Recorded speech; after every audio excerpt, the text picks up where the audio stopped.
And let me tell you, it already smells good.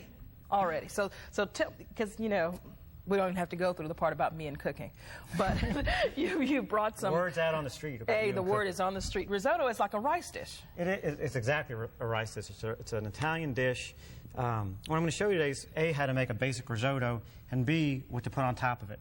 Risotto, to start with, you have to use a certain kind of rice. It's called arborio rice. It's not a brand, it's a type of rice.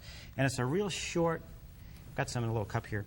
It's a real short grain, kind of plump rice that's got a light coating of starch on the outside. So it's basically, and let them see, it's a little fat. I don't know if you can see that, but it's like little, it looks like rice, but it looks like rice that kind of needs to go on a diet or something. It's kind of short and fat.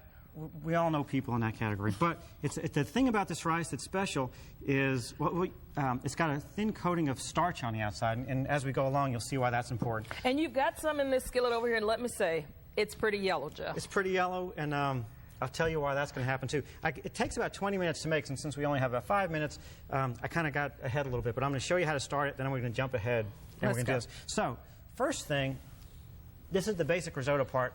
The next part is going to be these grilled portobello mushrooms in what's called beurre noisette. And I'll show you all how all that works as we go along. First of all, you get a pan, you put a little butter in it. Yeah, and that's a little butter by anybody's standard. Well, this is a lot of butter, but this is a little butter.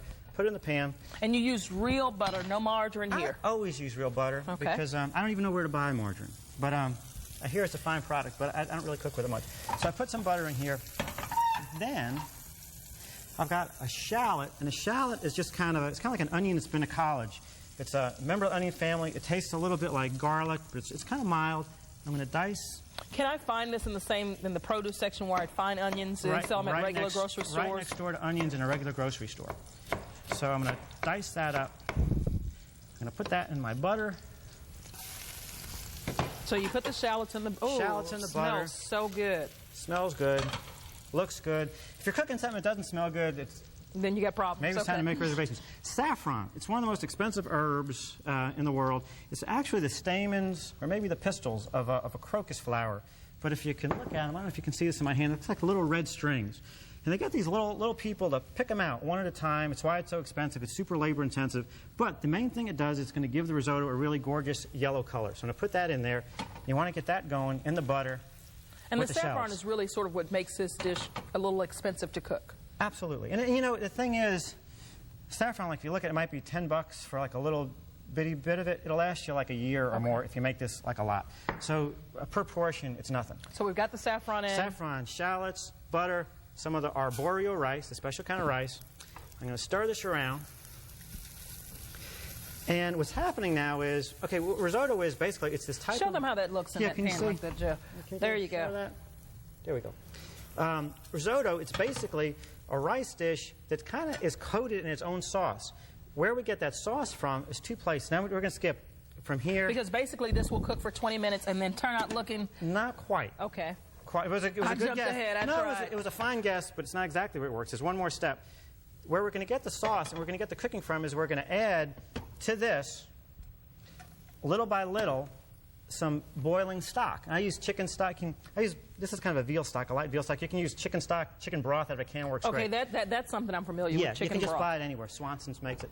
So, little by little, I'm going to add some chicken stock or that's veal once stock. The rice has cooked that you add that chicken stock? No, actually, kind of right at this point. Okay. So I jumped ahead about 20 minutes.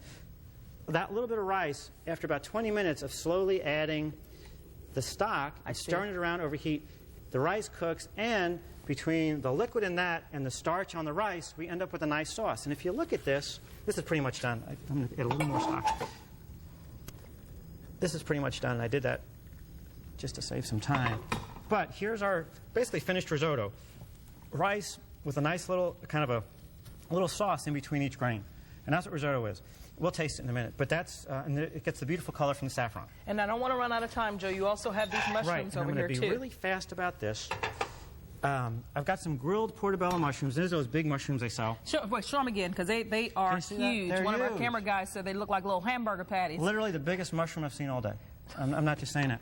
So what we're going to do is we're going to cut them up. And I'm going to add them to brown butter. And I'm going to talk about brown butter for the next minute we have left. Brown butter, you get some butter. you put it in a pan, you melt it. It separates into white part and yellow part. The white part is called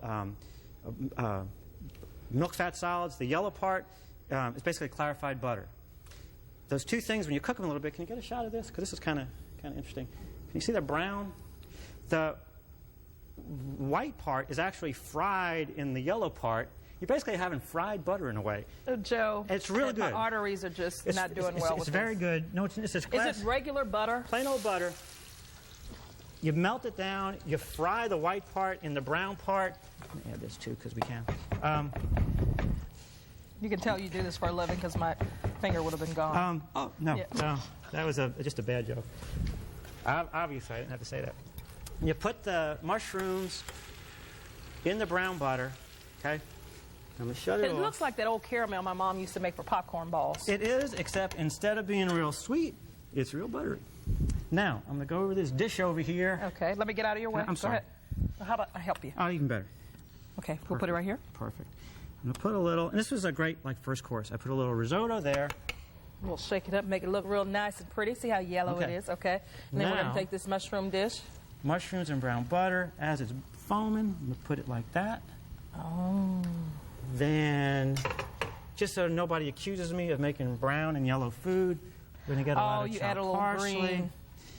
And we're that's calling how your it risotto. Risotto with portobello mushrooms and brown butter. Joe, it looks great. It's a real classic Italian dish, the risotto, but the mushrooms and brown butter is kind of French, so it's... So it's a combination of the two. I couldn't have said it better. It's wonderful. It's always a pleasure having you around, Joe. Thank you Appreciate for having me back, Yolanda. Appreciate it.